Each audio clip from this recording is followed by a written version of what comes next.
Hello, John Bloodworth, Gentleman Crafter here with instructions for assembling the Matchbook gift box. It's basically a Matchbook gift box with a slip cover. This is the slip cover and this is where you would put the decorative layers. Pay attention to where those little circular notches are though, to make sure that you line the papers up correctly. We'll put this together by applying glue to the tab on the side, folding over the other end and sticking it in place. Make sure it's fully stuck before moving on. Slip covers are really easy. Next we'll tackle the bow. It comes in 4 parts, so you have three key parts plus this small piece here. Start by shaping all of the tails on each piece. Just shape that around a round cylindrical pen or a tool or something. It doesn't really matter.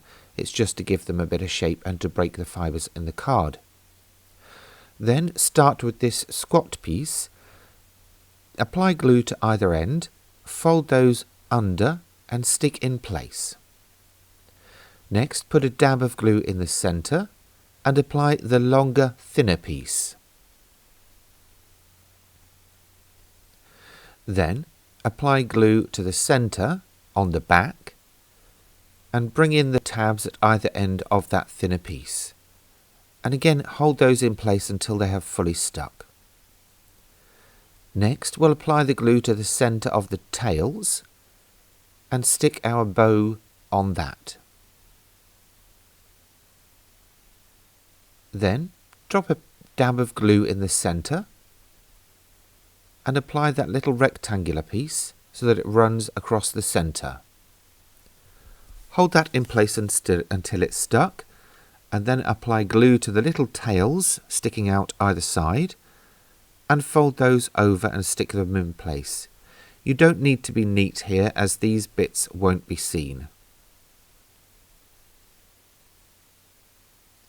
That's our bow made, so we can pop that to one side and we'll come back to that later.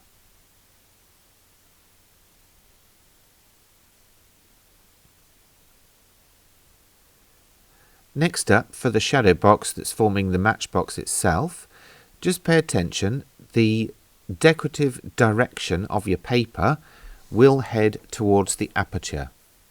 Now the bit that you cut out of the aperture, keep that and trim off about 1 or 2 millimeters from one long edge and one short edge. You can use scissors or a knife and a ruler or a guillotine for this. It doesn't matter, we just need to reduce the size of that a little bit. We'll come back to that in a minute. Next up, we're going to turn this main piece over and we're going to grab the 4 side panels for the little aperture. Now there are 2 long and 2 short. Each piece though has a dashed line on one of the shorter tabs. Make sure you know which one this is because the fold of that tab is different to the rest, as you can see here.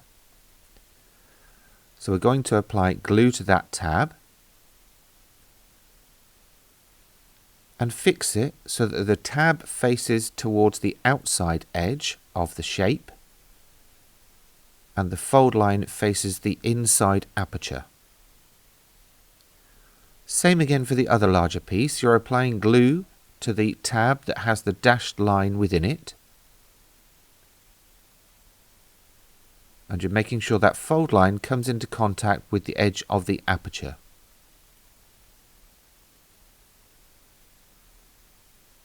And then we're repeating that with these smaller pieces.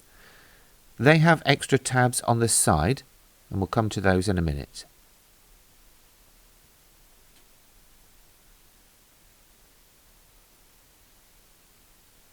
Again, the fold line faces in towards the aperture or the hole in the shape. And again, you're only applying glue at this point to the tab that has the dashed scoreline cut within it.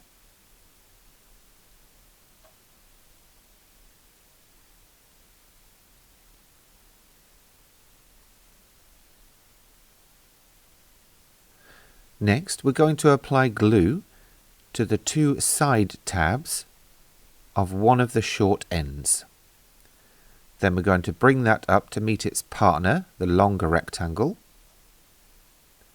and hold it in place until it's fully stuck.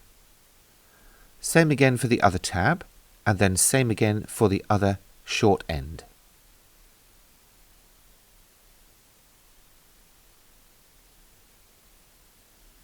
You can see how the larger tabs on the bottom of each of these pieces now faces in towards the aperture.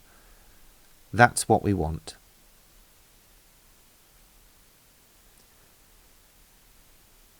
Next, we're going to apply glue to the two short tabs that face towards the top of this cross shape.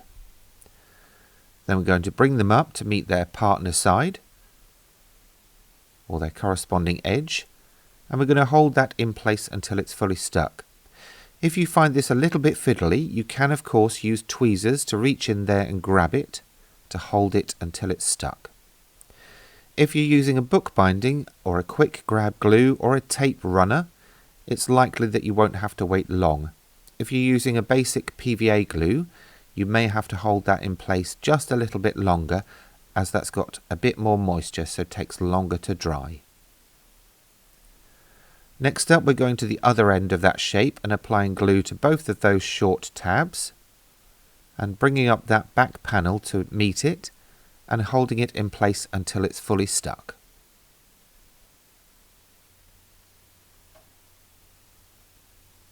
If you need to, you can of course turn this on its side and use something long and flat like a ruler or a spatula to reach in and help press those tabs down. Now we're going to basically apply glue to all of the visible tabs that are left,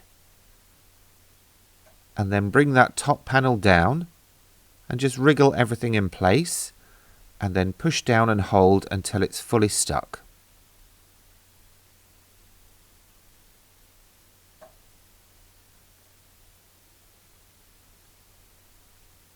So there we have the little Matchbox drawer ready to go. Now the reason I kept this piece earlier and chopped off those little edges was to help conceal those tabs that are on the inside of the box, just for a neater finish. This is optional. I just like it because it makes for a neater finish.